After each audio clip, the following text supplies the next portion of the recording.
Assalamualaikum warahmatullahi wabarakatuh. Perkenalkan, nama saya Salbia, calon guru penggerak angkatan 11 dari SMA Negeri 1 Pedes Kabupaten Karawang, Provinsi Jawa Barat. Pada video kali ini, saya akan melakukan diseminasi budaya positif pada guru-guru di sekolah saya. Ada beberapa materi diseminasi budaya positif yang akan saya sampaikan, yaitu yang pertama, perubahan paradigma belajar, yang kedua, disiplin positif, yang ketiga, nilai-nilai kebajikan, yang keempat, kebutuhan dasar manusia, yang kelima, motivasi perilaku manusia, yang keenam, posisi kontrol guru, yang ketujuh, keyakinan kelas, dan yang terakhir adalah segitiga restitusi. Selamat menyaksikan. Bismillahirrahmanirrahim. Assalamualaikum warahmatullahi wabarakatuh. Alhamdulillahirabbil alamin wa bihi nasta'inu ala umuri dunya waddin. Wassalatu wassalamu ala Rasulillah wa ala alihi wa sahbihi ajma'in. Amma ba'd. Qala Allah Ta'ala fil Qur'anil Karim, a'udzu billahi minasyaitonir rajim. Bismillahirrahmanirrahim. Yarfa'illahu allazina amanu minkum wallazina utul ilma darajat. Al-ayah. Sadaqallahul aliyyul azim. Segala puji bagi Allah Tuhan semesta alam yang telah memberikan kita berbagai nikmat sehingga kita bisa berkumpul di tempat yang penuh dengan manfaat ini. Salawat dan salam marilah kita haturkan kepada Nabi kita, Nabi Muhammad sallallahu alaihi wasallam. Semoga kelak kita mendapatkan syafaatnya di hari akhir. Amin. Yang terhormat Bapak Kepala Sekolah, Bapak Haji Yunanto SPD MPD yang mewakilinya, yang terhormat Bapak Ibu Guru SMA Negeri 1 Pedes, yang terhormat Bapak Ibu dan rekan semua, saya ucapkan selamat datang dalam acara diseminasi budaya positif di SMA Negeri 1 Pedes. Izinkan saya selaku pembawa acara membacakan susunan acaranya. Yang pertama, pembukaan. Yang kedua, menyanyikan lagu Indonesia Raya. Yang ketiga, sambutan-sambutan. Dan yang keempat adalah doa. Dan yang terakhir adalah acara inti kita, yaitu diseminasi, sesi sharing, dan refleksi oleh narasumber. Baiklah Bapak Ibu, untuk mengawali acara kita pada hari ini, marilah sama-sama kita membacakan basmalah. Bismillahirrahmanirrahim. Acara selanjutnya yaitu menyanyikan lagu Indonesia Raya. Hadirin dimohon untuk berdiri.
Hadirin dipersilakan untuk duduk kembali. Baik, Bapak Ibu, acara selanjutnya yaitu sambutan yang akan disampaikan oleh Wakil Kepala Sekolah kepada Bapak Ismail. Kami persilakan.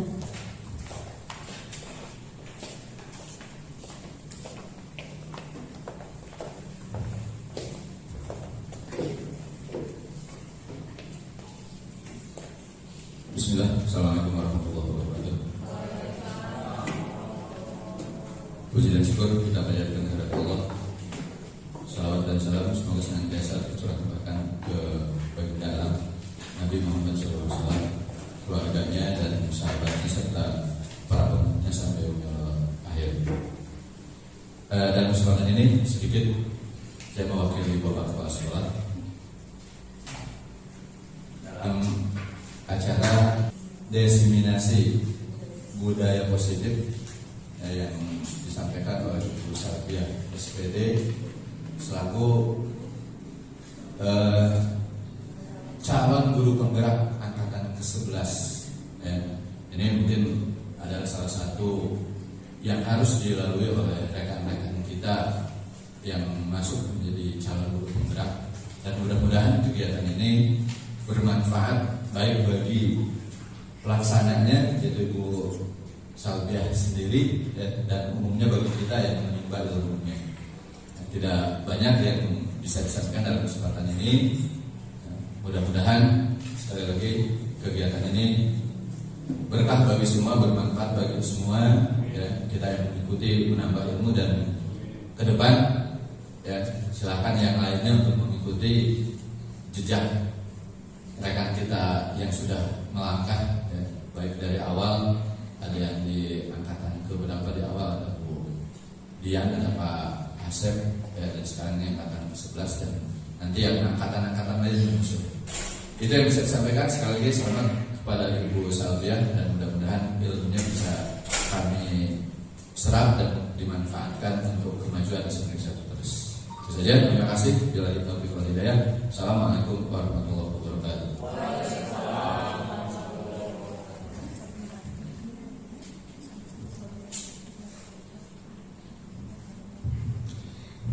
Terima kasih Bapak atas sambutannya. Baiklah, acara selanjutnya yaitu kita berdoa terlebih dahulu kepada Bapak Asep Jamal untuk memimpin doanya. Dipersilahkan. Assalamualaikum warahmatullahi wabarakatuh. Untuk mengawali diseminasi Bu Salbiah pada hari ini, mudah-mudahan kita semua mendapat ilmu yang bermanfaat dan dilancarkan segala maksud kita dengan membaca surat Al-Fatihah, berdoa mulai.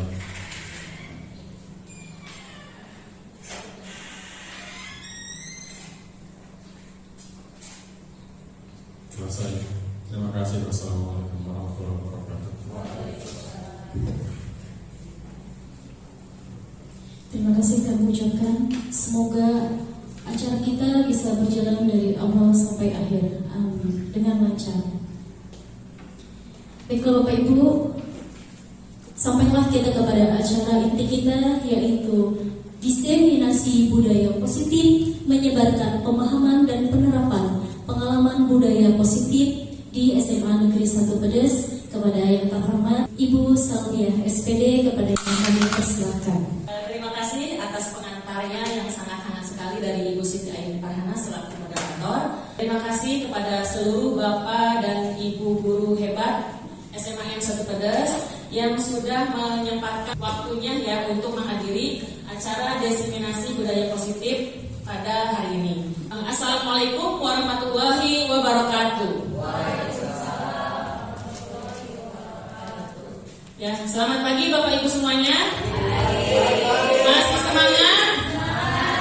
Ya, pada kesempatan kali ini izinkan saya untuk menyampaikan atau mempresentasikan diseminasi budaya positif dengan judul menyebarkan pemahaman dan penerapan pengalaman budaya positif. Ya. Nah, semoga apa yang saya sampaikan nanti dapat memberikan manfaat dan wawasan baru bagi kita semua. Amin. Nah, baiklah Bapak Ibu, yang sebelum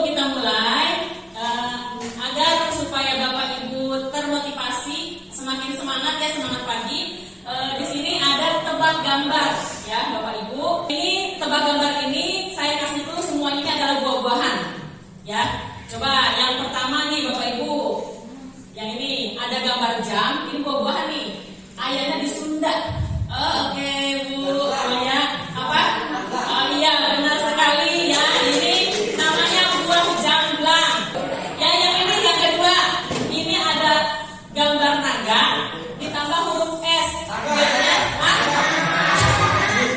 Oh ya, Bu Emi, terima kasih ya. Benar sekali, jawabannya nanas. Jadi G-nya diganti huruf N, nanas gitu ya. Kemudian gambar ketiga ada uang nih, money ya, ditambah ini alis ya. Alisnya A-nya diganti G. Coba Bapak Ibu. Oh iya, betul sekali ya Bu Aini dan ibu-ibu yang lainnya, semangat sekali ya. Kemudian yang keempat, oh ya Allah, subhanallah sekali Bu Haji Mami, meni semangat ya pagi-pagi ya. Nanas, manggis, jamblang dan anggur ya. Terima kasih Bapak Ibu. Konsep inti budaya positif itu ada 8 ya Bapak Ibu ya. Yang pertama yaitu perubahan paradigma belajar.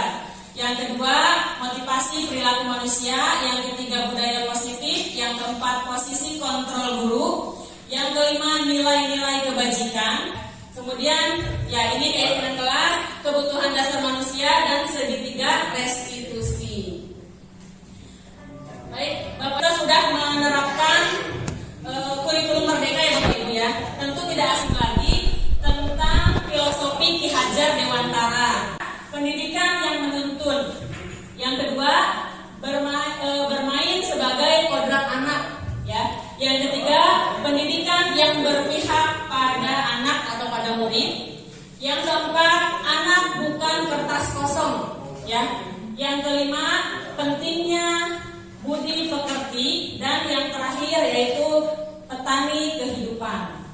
Apa keterkaitan materi filosofi Ki Hajar Dewantara dengan budaya positif yang akan saya sampaikan ini? Yaitu keterkaitannya ya dengan menjalankan budaya positif di sekolah, maka akan mempermudah dalam tercapainya tujuan pendidikan nasional sesuai dengan filosofi Ki Hajar Dewantara, yaitu pendidikan yang berpihak pada murid atau pada peserta didik dan bersifat menuntun tumbuh atau hidupnya kekuatan kodrat yang ada pada murid. Nah Bapak Ibu, berbicara tentang kodrat ya, ada berapa kodrat menurut filosofi Ki Hajar Dewantara?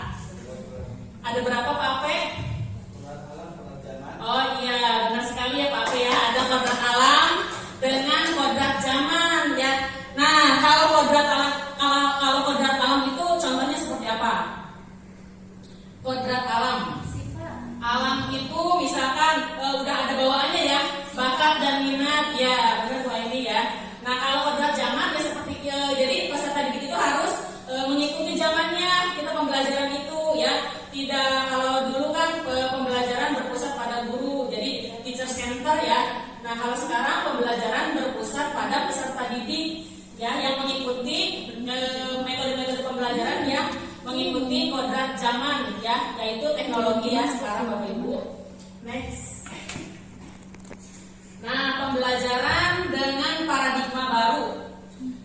Pembelajaran dengan paradigma baru merupakan pembelajaran yang dirancang berdasarkan prinsip pembelajaran berdiferensiasi. Tentunya Bapak Ibu tidak asing lagi ya dengan kata berdiferensiasi.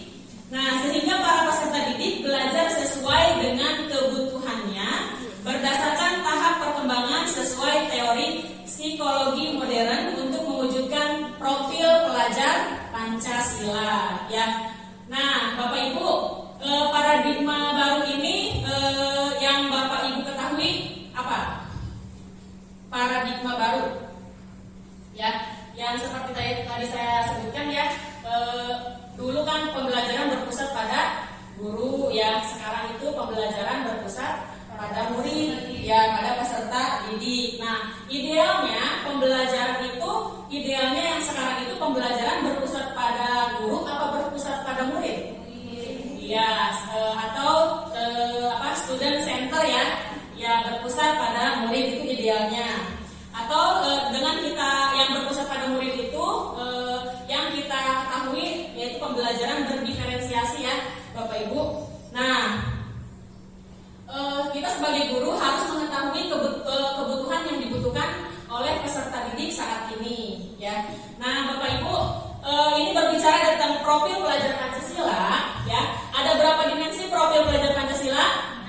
Ada 6 ya, betul sekali Bapak Ibu.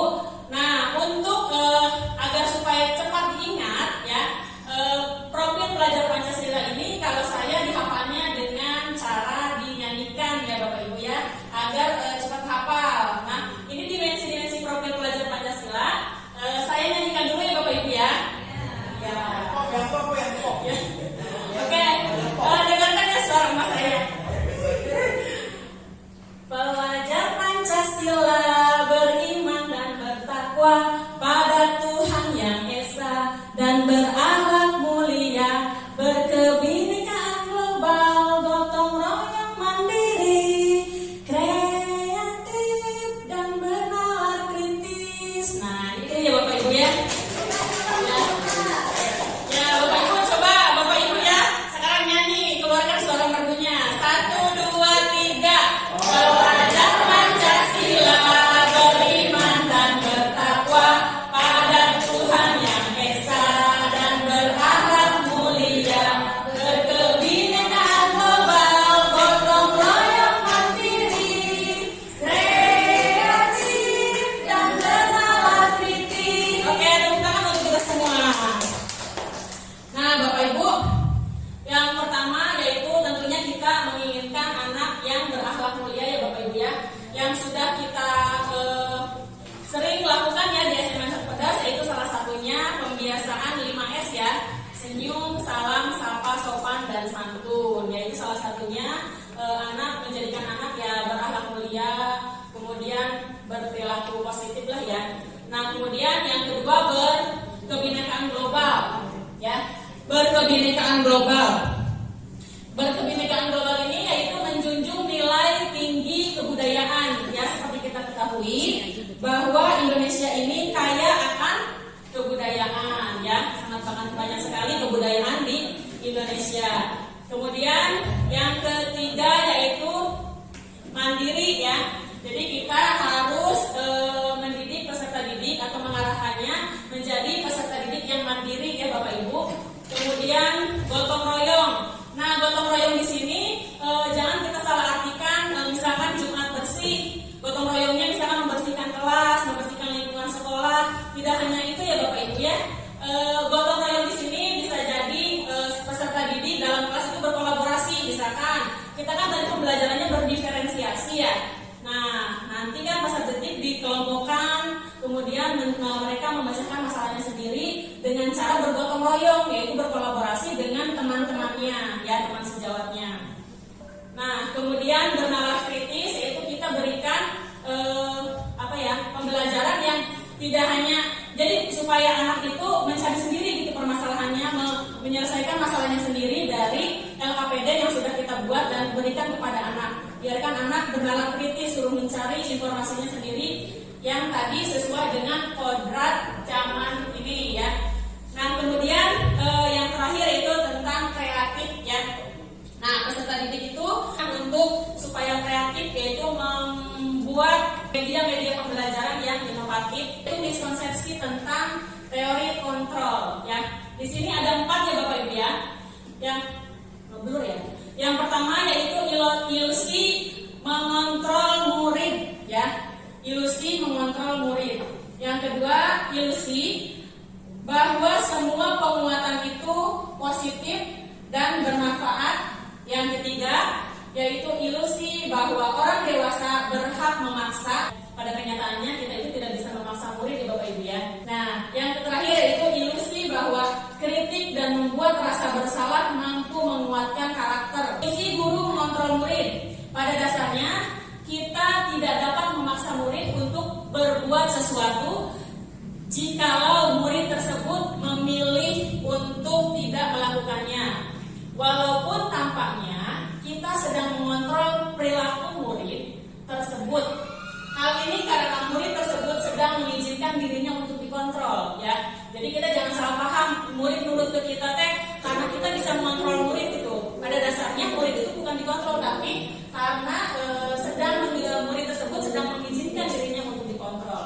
Kemudian yang kedua, ilusi bahwa semua penguatan positif efektif dan bermanfaat. Nah, penguatan positif atau bujukan adalah bentuk-bentuk kontrol segala usaha untuk mempengaruhi murid agar mengulangi suatu perilaku tertentu adalah suatu usaha untuk mengontrol murid tersebut. Yang ketiga yaitu ilusi bahwa kritik dan membuat orang merasa bersalah dapat menguatkan karakter. Nyatanya tidak ya Bapak Ibu ya. Kalau kita membuat peserta didik merasa bersalah, yaitu sebenarnya tidak untuk menguatkan karakter peserta didik ya. Menggunakan kritik dan rasa bersalah untuk mengontrol murid menuju pada identitas gagal. Kemudian yang terakhir yaitu ilusi bahwa orang dewasa memiliki hak untuk memaksa ya. Nah, banyak orang dewasa yang percaya bahwa mereka memiliki tanggung jawab untuk membuat murid-murid berbuat hal-hal tertentu. Apapun yang dilakukan dapat diterima selama ada sebuah kemajuan berdasarkan sebuah pengukuran kinerja. Perubahan paradigma stimulus respon menjadi teori kontrol ya. Nah, bisakah kita mengontrol seseorang? Bisa tidak Bapak Ibu? Tidak ya. Nah, yang pertama yaitu stimulus respon. Kita mencoba mengubah orang agar berpandangan sama dengan kita. Kita tidak bisa memaksa ya Bapak Ibu. Nah, perilaku buruk dilihat sebagai suatu kesalahan. Itu menurut stimulus respon. Jadi kalau anak ada yang bermasalah, yang berperilaku buruk, kita anggap itu sebagai suatu kesalahan. Padahal itu hanya stimulus respon. Nah, kemudian orang lain bisa mengontrol saya bisa mengontrol orang lain. Pemaksaan ada pada saat bujukan gagal. Kemudian model berpikir menang dan kalah kalau stimulus respon. Nah, teori kontrolnya kita berusaha memahami pandangan orang lain tentang kita. Nah, memahami pandangan orang lain tentang dunia gitu, tentang pandangan peserta didik. Kemudian semua perilaku memiliki tujuan. Jadi anak itu berbuat kesalahan pasti ada alasannya ya. Jadi nanti ada di segitiga restitusi ya, kita bahas nanti ya. Jadi semua perilaku itu memiliki tujuan atau alasan. Jadi anak itu mempunyai alasan. Misalkan datang terlambat ya ke sekolah, itu ada alasan. Dia ngaji sampai malam misalkan di pengajian, pulangnya malam, terus tidurnya terlalu larut malam dan ngantuk sehingga kesiangan, itu ada alasan-alasannya. Bisa jadi orang tuanya dagang kue misalkan, anaknya anak yang membantu orang tua, jadi membantu orang tua subuh-subuhnya sehingga di sekolah terlihat malas, padahal nggak seperti itu kenyataannya. Jadi mereka itu membuat suatu kesalahan yang menurut kita kesalahan, padahal itu ada alasannya peserta didik itu. Kemudian hanya Anda yang dapat mengontrol diri Anda tidak mengontrol orang lain. Kemudian kolaborasi dan konsensus menciptakan pilihan baru. Dan yang terakhir, model berpikirnya bukan menang kalah tapi menang-menang. Nah, kemudian selanjutnya yaitu disiplin positif ya.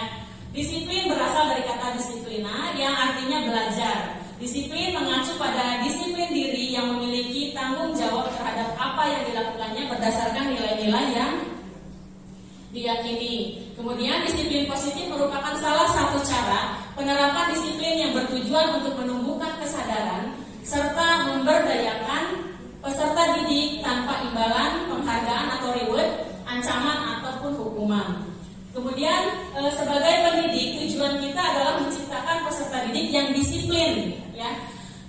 Sehingga mereka berperilaku mengacu kepada nilai-nilai kebajikan dan memiliki motivasi intrinsik, yaitu dari dalam ya Bapak Ibu, dalam perubahan perilaku ke arah yang lebih baik. Selanjutnya yaitu nilai-nilai kebajikan ya. Nilai-nilai kebajikan adalah sifat positif manusia yang merupakan tujuan mulia yang ingin dicapai setiap individu. Nilai-nilai tersebut bersifat universal. Nah, nilai-nilai kebajikan yang ingin dicapai oleh setiap anak di Indonesia atau khususnya anak-anak di sekolah senansat, yaitu kita kenal dengan nilai profil pelajar Pancasila yang tadi yang 6 dimensi tadi ya Bapak Ibu ya. Jadi nilai-nilai kebajikan itu ingin dicapai oleh setiap seluruh anak di Indonesia, yaitu 6 dimensi profil pelajar Pancasila tadi, yaitu beriman, bertakwa, berakhlak mulia, kemudian mandiri, bernalar kritis, berkebinekaan global, bergotong royong, dan kreatif. Itulah nilai-nilai kebajikan yang diinginkan oleh anak-anak kita atau murid-murid kita ya. Nah, berikut contoh nilai-nilai kebajikan institusi atau organisasi. Nah, Bapak Ibu, ini adalah nilai-nilai kebajikan ya tabelnya.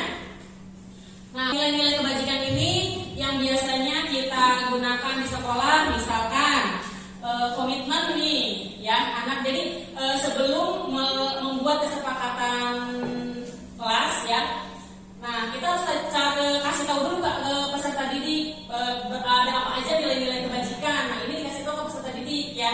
Nilai-nilai kebajikannya ada misalkan komitmen, kemudian menghormati orang lain, misalkan tanggung jawab, misalkan ya, kemudian semangat, santun, berani, rajin. Nah, ini nilai-nilai kebajikan. Tapi yang ada yang tidak tertulis oleh saya yaitu bersabar, misalkan itu juga termasuk nilai-nilai kebajikan. Kemudian keselamatan, misalkan Bapak Ibu buat peraturan kelas atau keyakinan kelas kalau ke sekolah menggunakan helm, misalkan berarti nilai kebajikannya apa? Keselamatan gitu ya. Nah, terus kesehatan, keamanan ya Bapak Ibu, itu termasuk nilai-nilai kebajikan ya. Tidak bisa saya sebutkan satu persatu. Nah, kebutuhan dasar manusia. Selanjutnya, kebutuhan dasar manusia adalah segala sesuatu yang kita lakukan untuk mendapatkan apa yang kita inginkan ya. Kebutuhan dasar manusia. Nah, seluruh tindakan yang kita lakukan memiliki tujuan tertentu dan semua usaha terbaik yang kita lakukan adalah dalam rangka agar kebutuhan dasar kita terpenuhi dengan baik. Nah, Bapak Ibu, tadi ada kertas yang sudah saya bagikan di mejanya masing-masing, yaitu tentang 5 kebutuhan dasar manusia. Ya, next book. Nah, 5 kebutuhan dasar manusia ya, yang udah saya print di meja. Nah, 5-nya apa aja? Yang pertama bertahan hidup. Bertahan hidup itu biasanya berhubungan dengan makanan, pakaian, tempat tinggal, keamanan, kesehatan. Itu adalah kebutuhan bertahan hidup. Kemudian kebutuhan yang kedua yaitu kasih sayang dan rasa diterima.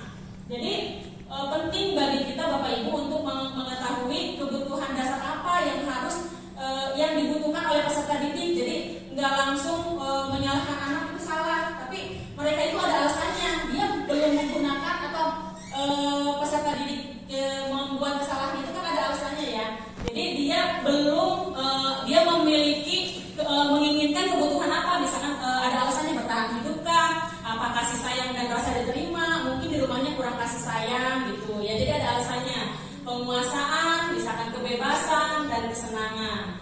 Nah, rasa kasih sayang biasanya ciri-cirinya yaitu rasa diterima, dipedulikan, berbagi, kerjasama, menjadi bagian dalam kelompok ya. Kemudian harga diri, keinginan untuk dianggap, memimpin, berprestasi, diakui, didengar, itu kebutuhan dasar penguasaan. Kemudian kebutuhan dasar manusia yang keempat yaitu kebebasan. Ya, kebebasan cirinya yaitu mandiri, memiliki pilihan, mencoba hal baru, mampu mengendalikan arah dirinya. Kemudian yang terakhir yaitu kebutuhan dasar manusia tentang kesenangan. Dia pengennya bermain, humor, ya, antusias dan tertawa. Contoh soalnya, Bapak Ibu bisa saya minta tolong untuk dibacakan Ibu Siti Jubaidah. Ibu Andi, guru kelas 5 di SD Pelita Hati, sedang bingung menghadapi ulah salah satu murid di kelasnya. Agus, beberapa anak telah datang dan mengeluhkan Agus yang seringkali meminta bekal makan siang mereka dengan paksa. Jika Anda menghadapi situasi seperti Ibu Andi, apa yang Anda lakukan? Menurut Anda, kira-kira apa alasan Agus melakukan hal itu? Terima kasih Bu Jubed sudah membacakan soal cerita ini ya. Nah, ini tadi kan ini ada soal cerita ya tadi ya. Nah, apa alasan Agus? Agus lapar karena orang tuanya tidak membawakan bekal makan siang. Ada cluenya. Bekal makan siang berarti kebutuhan dasar apa yang Agus butuhkan?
kebutuhan dasar manusia apa ini yang dibutuhkan?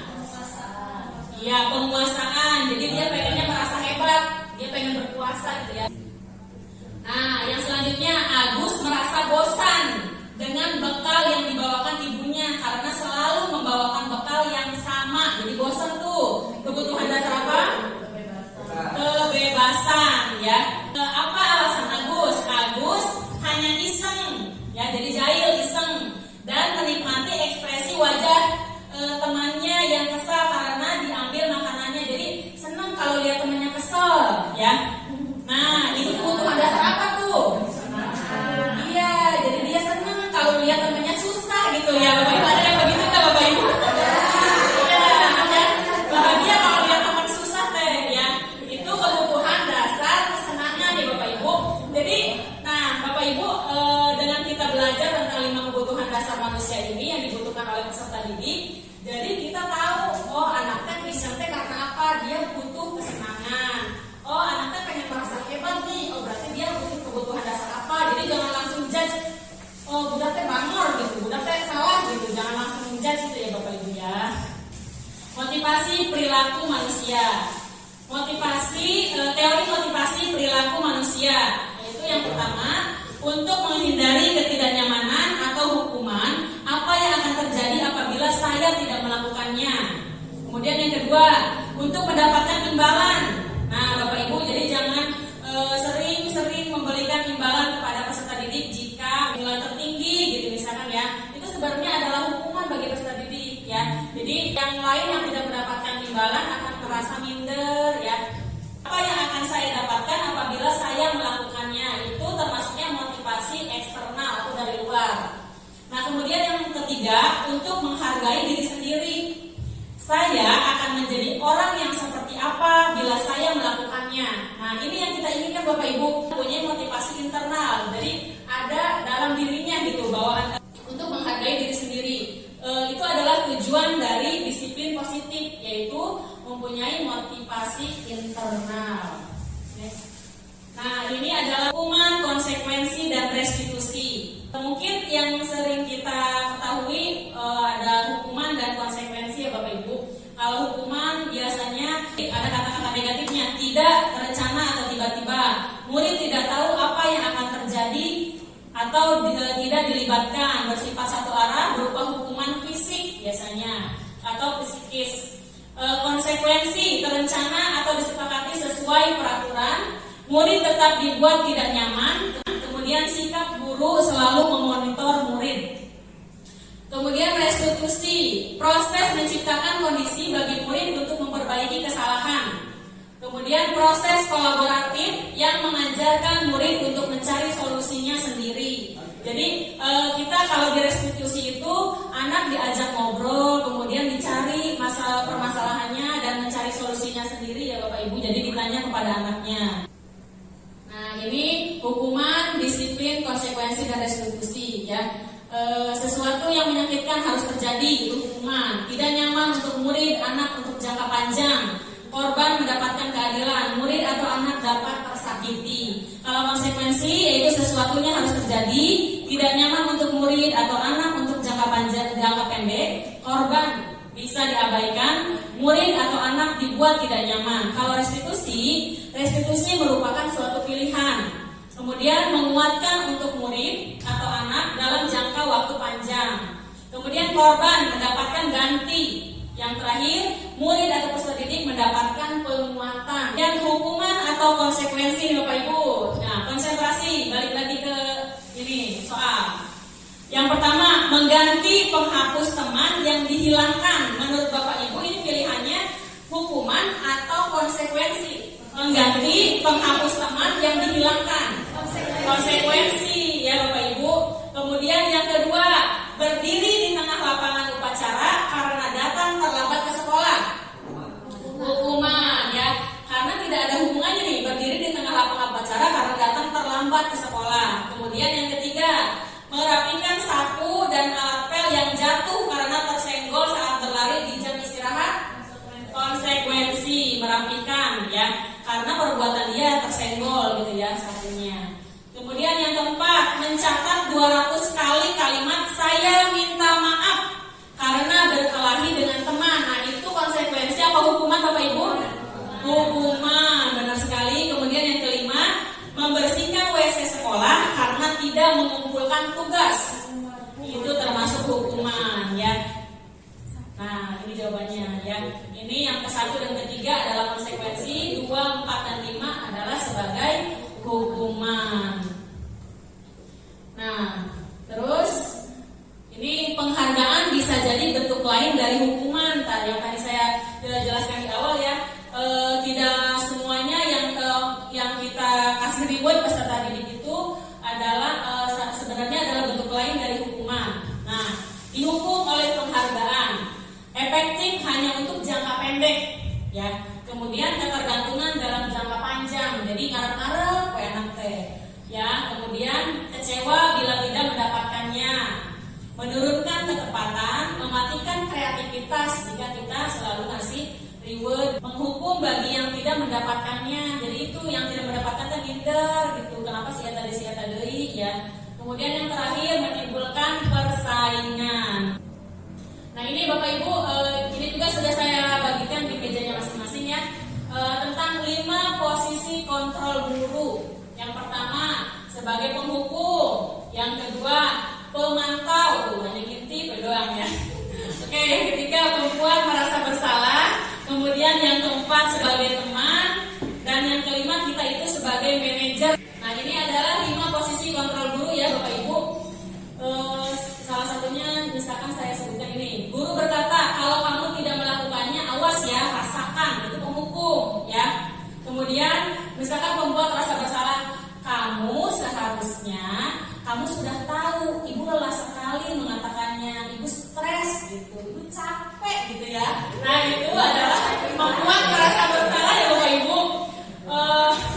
Seharusnya kemudian ibu kecewa sama kamu gitu, ibu udah mengharapkan lebih gitu ya. Nah, itu adalah membuat rasa bersalah ya.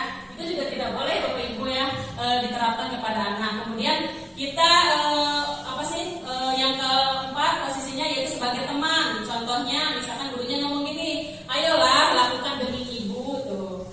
Ini ngomongnya ke peserta didik ya, bukan ke pasangan kita. Ayolah lakukan demi ibu gitu. Masa kamu tidak mau? Ingat tidak ibu pernah bantu kamu waktu itu, bla bla bla gitu ya. Nah, itu termasuknya kita sebagai teman ya. Jadi ada clue-cluenya seperti tadi. Kalau kata-katanya gini, oh berarti ini penghukum. Kalau kata-katanya begini, berarti ini pembuat merasa bersalah ya. Kemudian jika kata-katanya seperti ini, manis-manis gitu ya, lembut, dia sebagai teman. Kemudian posisi kontrol yang keempat yaitu pemantau. Itu tentang apa peraturannya, nah tentang aturan. Kemudian yang kelima yaitu tentang posisi kita sebagai manajer. Nah, ini yang diinginkan Bapak Ibu ya. Jadi yang diinginkan oleh pendidikan kita sekarang yaitu apa yang kita yakini, apa yang bisa kau kerjakan untuk memperbaiki masalah ini. Jadi dibalikan lagi ke peserta didik kalau ada masalah. Jadi kita harus bisa sebagai manajer gitu ya Bapak Ibu. Tapi susah ya Bapak Ibu ya. Paling kita hanya bisa sebagai teman misalkan. Kemudian pembuat merasa bersalah ya. Contoh penerapan 5 posisi kontrol guru. Kasusnya, siswa tidak memakai atribut lengkap saat upacara bendera. Nah, ini sebagai penghukum. Hormat pada bendera selama 1 jam. Itu guru yang sebagai penghukum. Jadi tidak memakai atribut lengkap saat upacara, anak disuruh hormat selama 1 jam. Kemudian yang kedua, pembuat merasa bersalah. Pada saat tidak memakai atribut lengkap, maka beberapa kali ibu atau bapak harus memberitahu kamu selalu saja mengecewakan ibu. Nah, itu ya. Jadi pembuat merasa bersalah. Contohnya ya ini yang tidak memakai atribut lengkap saat upacara bendera. Itu salah satu kalimatnya. Kemudian, nah ini sebagai teman nih, jika anak tidak memakai atribut lengkap pada saat upacara bendera, kalau kita posisinya sebagai teman, maka salah satu contohnya gini, ayo dong ikuti aturan sekolah, tolong bantu ibu atau bapak ya, sekali ini saja, misalkan gitu ya. Ya sudah, tidak apa-apa, lain kali jangan sampai berbuat seperti ini lagi ya nak, gitu. Nah, itu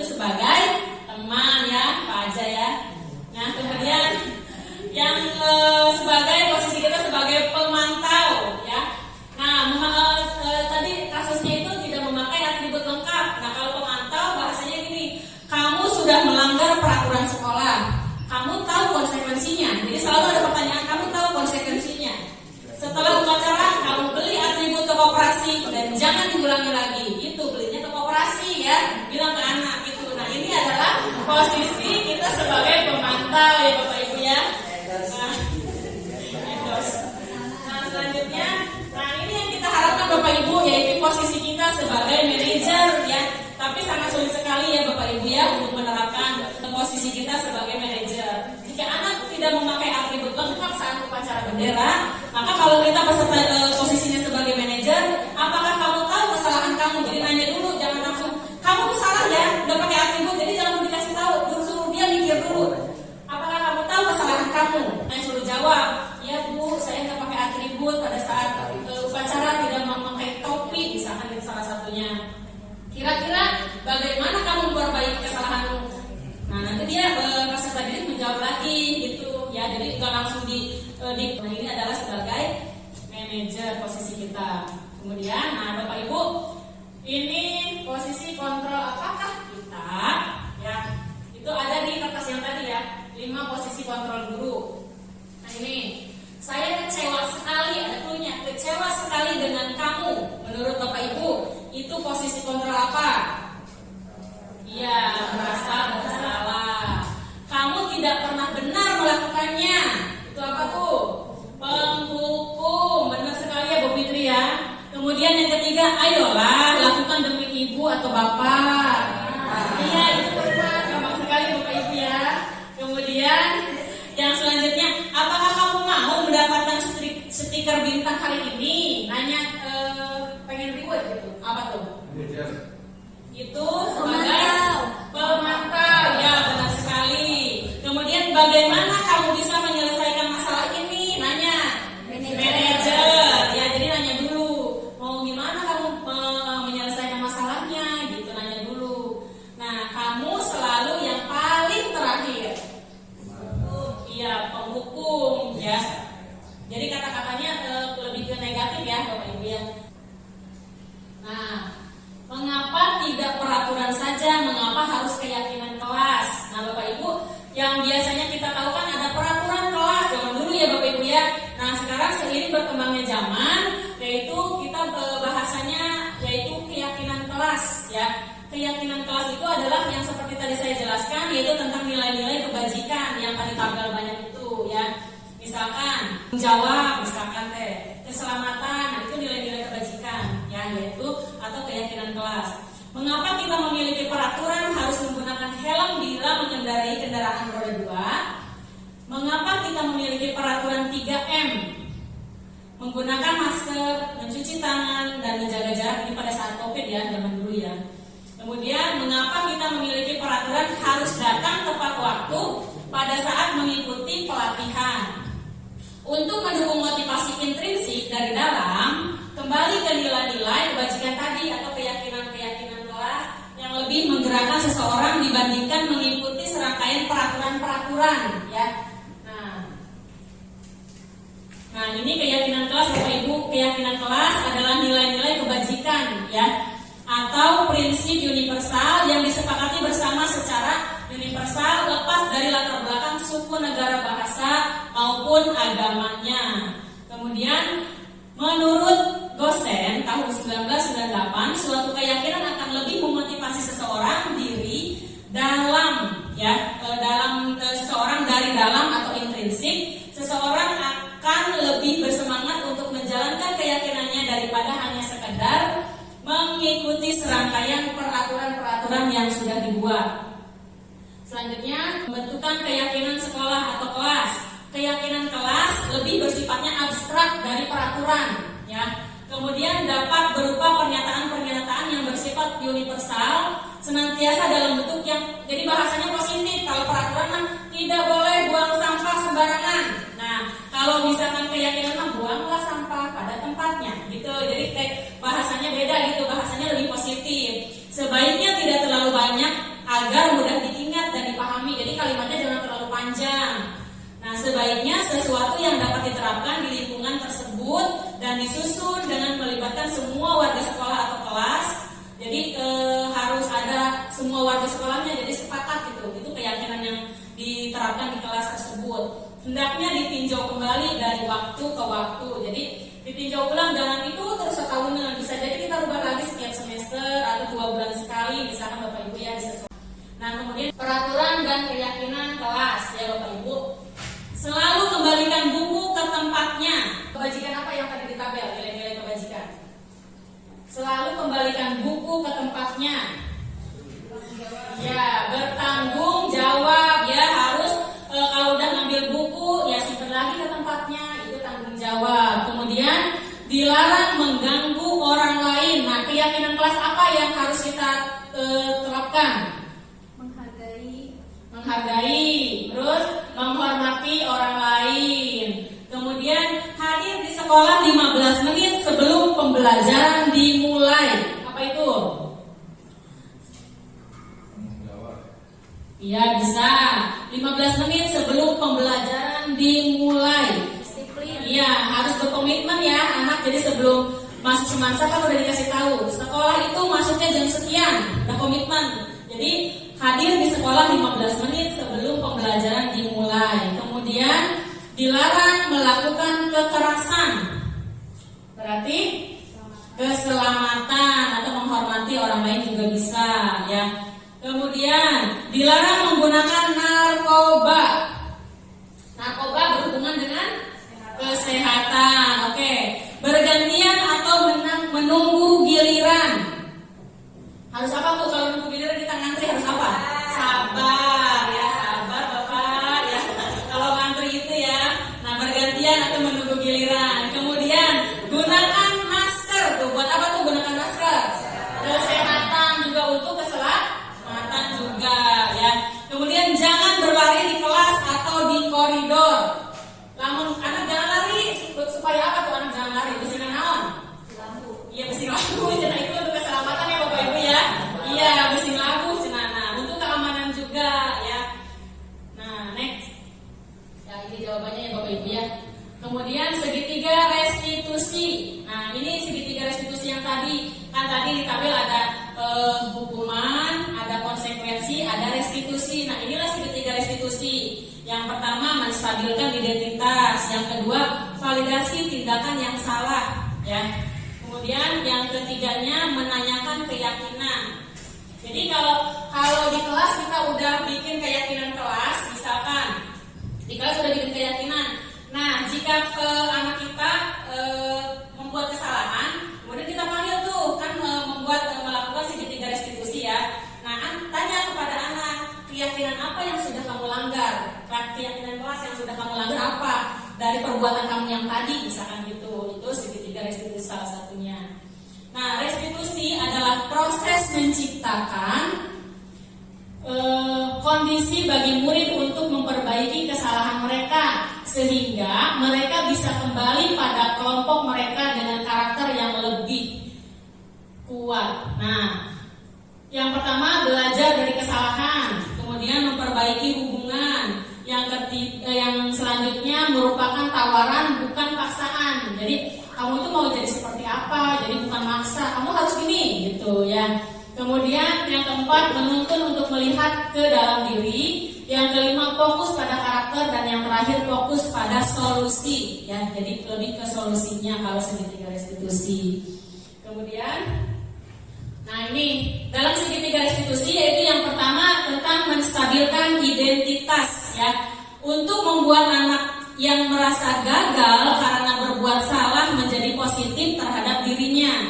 Nah, guru berkata, berbuat salah itu hal yang manusiawi. Tidak ada manusia yang sempurna. Bapak atau ibu juga pernah berbuat salah.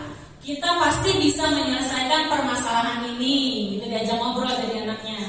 Bapak atau ibu tidak tertarik untuk mencari tahu siapa yang benar. Jadi nggak tertarik untuk mencari tahu siapa yang benar dan siapa yang salah. Tapi bapak ibu lebih tertarik untuk menyelesaikan permasalahan yang sudah kamu lakukan. Misalkan kemudian kalau kamu menyalahkan dirimu sendiri terus menerus, apakah kamu bersikap baik pada dirimu sendiri? Jadi lebih komunikasi gitu ya.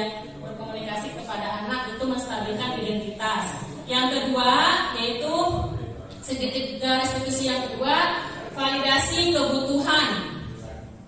Nah, validasi kebutuhan ini membantu murid mengenali basic atau kebutuhan dasar yang ingin dipenuhi ketika melakukan kesalahan itu. Pada dasarnya, setiap tindakan manusia tujuannya adalah memenuhi kebutuhan dasar. Dan tadi kebutuhan dasar manusia ada berapa Bapak Ibu? Ada? 5. Apa aja?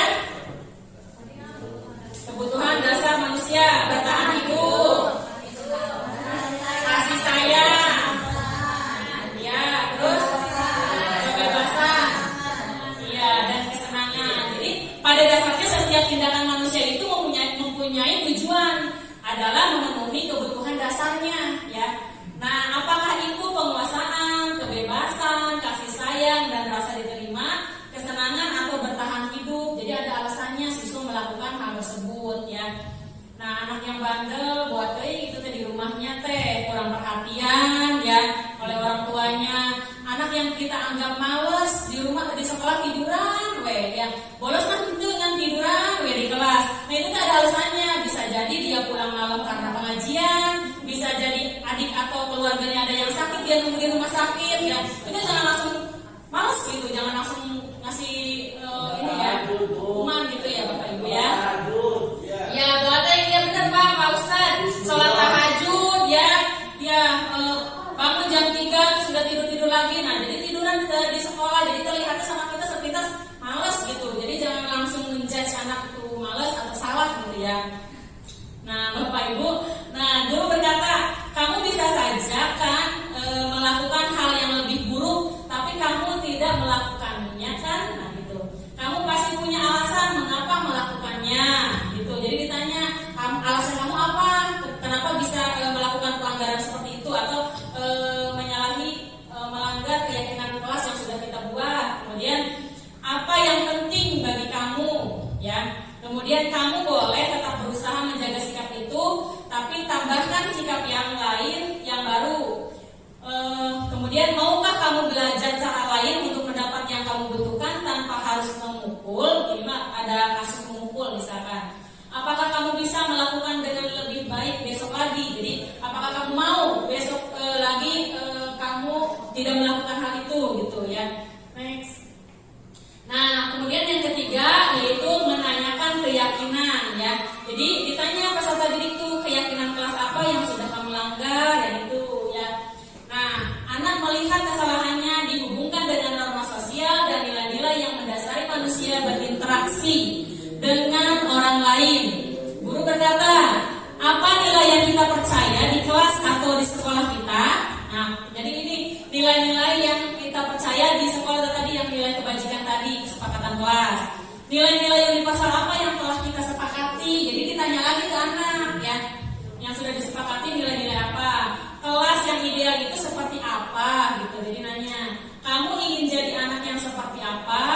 Dan apa yang kamu rasakan ketika kamu melakukan itu?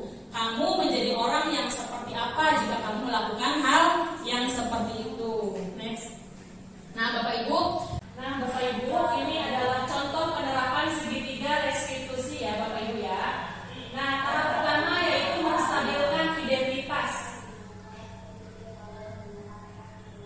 Nah, kasus ini adalah kasus salah satu siswa yang menggunakan make up pada saat jam pelajaran.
hendaknya guru memiliki standar kepribadian, profesional dan sosial, baik di mana guru mampu merefleksi dirinya dalam posisi kontrol saat ini. Bagaimana perjalanan dirinya sebagai among. Nah, among itu apa Bapak Ibu?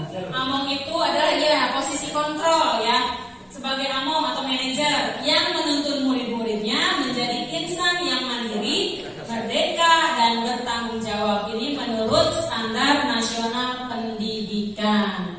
Next. Nah, biasanya Bapak Ibu di setiap akhir acara ya, atau setiap kita di kelas juga sama, setiap akhir pembelajaran kita harus melakukan refleksi ya Bapak Ibu. Apakah pembelajaran yang sudah disampaikan sesuai atau mencapai tujuan pembelajaran kita apa enggak gitu ya. Nah, refleksinya yang pertama, hal baru apa yang mengubah paradigma saya ya.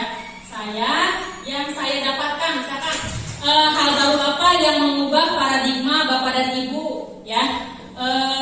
Yang saya dapatkan itu refleksi yang pertama. Yang kedua, perasaan apa yang muncul selama mengikuti sesi ini, khususnya mengenai makna disiplin dan motivasi intrinsik. Yang ketiga, peran among atau manajer seperti apakah, posisi kontrol apakah kita. Jadi kan tadi ada 5 posisi kontrol ya.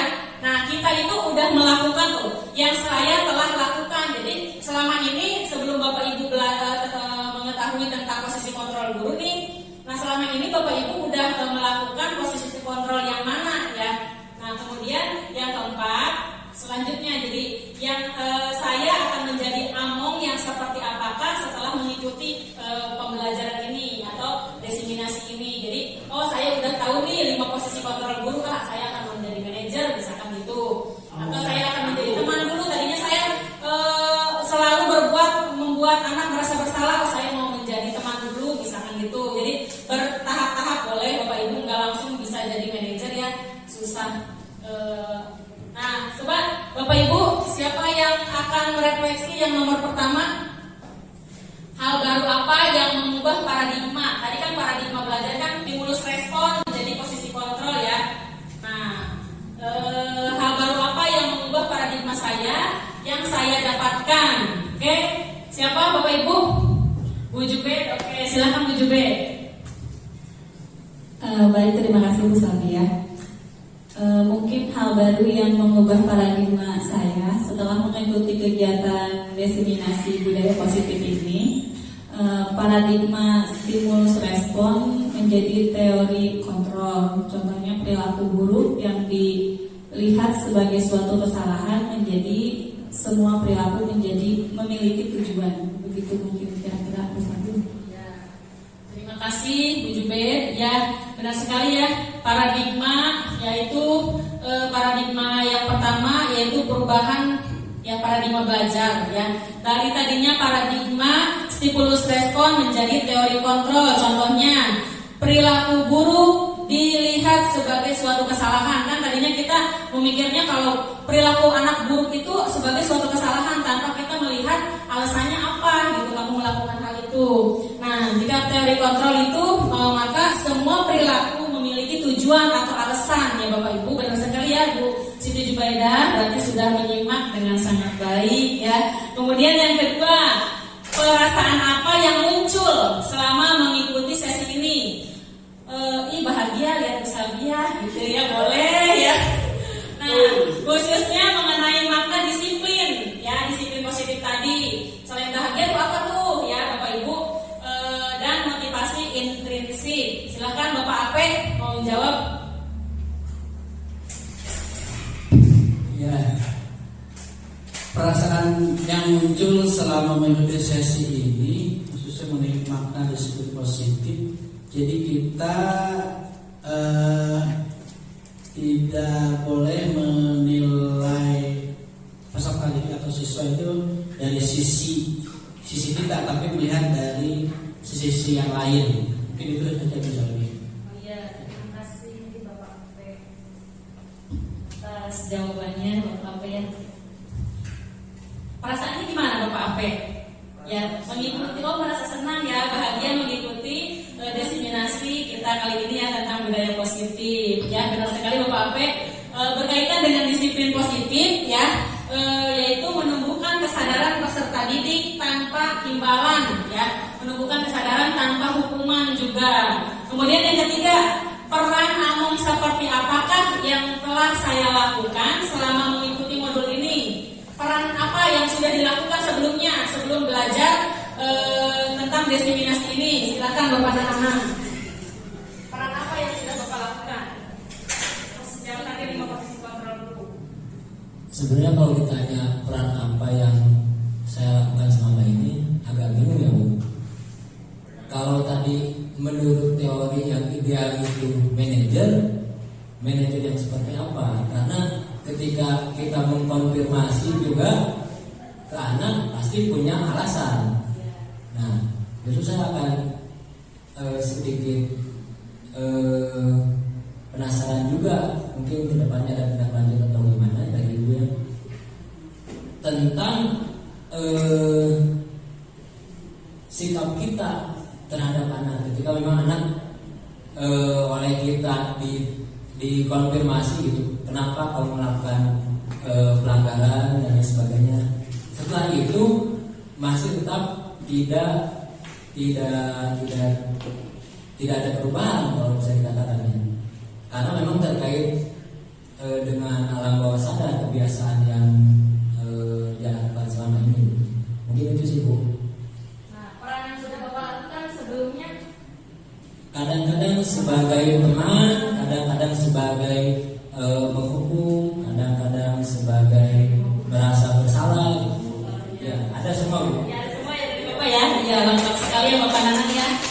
Jadi Bapak Nanang itu sudah pernah menjadi teman sebelumnya ya, sebelum mengikuti diseminasi ini maksudnya. Sudah pernah menjadi pembuat merasa bersalah, itu sering ya Bapak ya? Oh iya. Oke, sebagai penghukum juga pernah ya Bapak Ibu ya. Iya, sebagai manajer juga pernah ya. Tapi kita bertahap ya Bapak Ibu ya, untuk menjadi manajer itu tidak mudah. Kemudian yang keempat, saya akan menjadi Among seperti apa, atau posisi kontrol yang akan diterapkan ke depannya mau seperti apa setelah mengikuti diseminasi ini ya. Mangga Bapak Riki Subagja. Setelah mengikuti diseminasi budaya positif ini, mungkin saya dari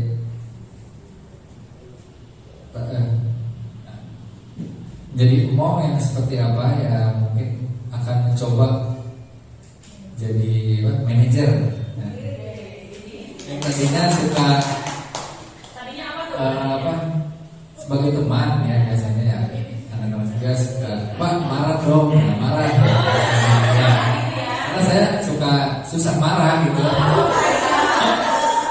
Sebagai teman ya, melanjut sebagai mungkin kedepannya akan jadi manajer yang bertahap gitu. Terima kasih ya Pak Riki Subagja atas jawabannya. Pak Riki Subagja itu pernah sebagai teman ya, pernah membuat rasa bersalah misalkan. Tapi sekarang ingin setelah mengikuti diseminasi ini tentang 5 posisi kontrol guru ini, Pak Riki Subagja ingin menjadi seperti manajer katanya ya. Nah, amin, kita doakan ya Bapak Ibu ya, semoga terlaksana dengan baik. Ya Bapak Ibu, terima kasih Bapak Ibu yang sudah meluangkan waktunya. Saya haturkan banyak terima kasih ya. Semoga apa yang saya sampaikan dapat memberikan manfaat kepada Bapak dan Ibu, memberikan wawasan baru untuk kita semua. Saya di sini bukan untuk menggurui sama sekali, tidak Bapak Ibu ya. Saya tidak untuk menggurui karena saya juga masih bertahap, masih belajar. Terima kasih yang sebesar-besarnya atas kehadiran Bapak Ibu. Ya, sebelum menutup diseminasi disiplin positif kali ini, izinkan saya berpantun Bapak Ibu, boleh? Belum ya Pak Nana, belum cakep. Ini mah pantunnya cuma sejajar doang ya. Kesepian tanpa kekasih. Cukup sekian dan terima kasih. Bilahi taufiq wal hidayah. Wassalamualaikum warahmatullahi wabarakatuh. Ya, saya kembalikan lagi kepada Bu Moderator. Masya Allah, tabarakallah ya. Bapak Ibu boleh berikan aplaus untuk narasumber kita yang luar biasa. Ya baik Bapak Ibu, alhamdulillah acara Bapak. Acara kita pada acara diseminasi budaya positif oleh Ibu Salbia sebagai CGP Angkatan 11 dari Kabupaten Karawang, Jawa Barat telah selesai. Ya tadi beliau menjelaskan apa saja yang menjadi budaya positif, yaitu ada 8 konsep, di mana 8 konsep itu menjadi bagian dari terciptanya budaya positif di institusi yaitu di sekolah tercinta kita di SMA Negeri 1 Pedas. Ya, jadi disebarkan, didiseminasikan agar kita semua bisa paham dan berwawasan baru. Dimana tadi pasti ya Pak ada wawasan barunya ya. Ternyata selama ini kita seperti ini, tapi menurut teori ternyata kita harus menjadi posisi control manager gitu. Tadi kan maaf ya, saya mengelaborasi sedikit gitu pemahaman agar tidak miskonsepsi bahwa loh, kalau misalkan saya menjadi penghukum, pembuat merasa bersalah, bagaimana Bu itu? Karena itu ya mungkin satu ya Pak yang tidak disadari bahwa kita adalah korban, ya tidak dipungkiri bahwa kita adalah korban dari korban dari dulu mungkin ya sebagai penghukum. Kalau dulu kan jargonnya kuatkan mental. Ketika kita dulu bersekolah kita dikuatkan mental. Tapi sekarang ketika kita jadi pendidik jargonnya dirubah, harus menjaga mental. Katanya gitu ya Pak, sudah berubah ya. Makanya menurut Ki Hajar Dewantara bahwa pendidikan itu harus bersifat dinamis. Artinya harus mengikuti kodrat alam dan kodrat zaman dari pembelajaran kita gitu. Nah, sedikit saya menyingkatkan materi pada hari ini. Pentingnya menciptakan suasana positif di suatu lingkungan adalah suasana positif dapat memberikan banyak manfaat bagi individu dan kelompok serta berkontribusi pada pencapaian tujuan bersama. Karena menciptakan suasana positif dapat menjaga kestabilan mental dan emosional serta menciptakan pembiasaan dan penyadaran terhadap peserta didik. Restitusi bukan untuk menebus kesalahan, tetapi untuk belajar dari kesalahan. Baik, saya selaku pembawa acara memohon maaf jika selama berjalannya acara ada kesalahan kata dan sikap. Tolong diambil yang baiknya dan diperbaiki yang salahnya. Sekian dari kami. Terima kasih. Mari kita tutup acara ini dengan pembacaan hamdalah. Alhamdulillahirabbil alamin. Wabillahi taufiq wal hidayah. Wassalamualaikum warahmatullahi wabarakatuh. Terima kasih Bapak Ibu.